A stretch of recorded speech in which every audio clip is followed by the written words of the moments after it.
Hey, this is Will Middleton from WPCourseGuide.com.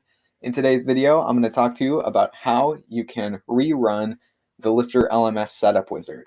So the setup wizard in LifterLMS pretty much creates four basic pages: the course catalog, membership catalog, student dashboard, and purchase page.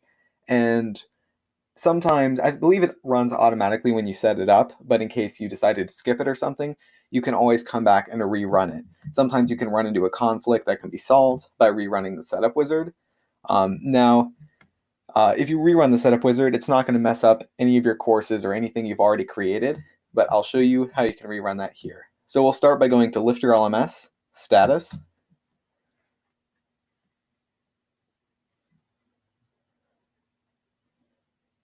Then we can go to Tools and Utilities.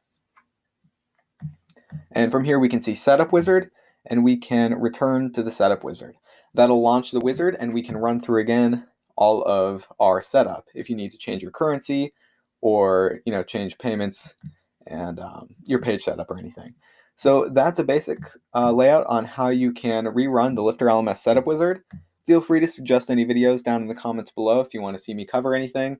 Thanks for joining me in this video, and I'll see you in the next one.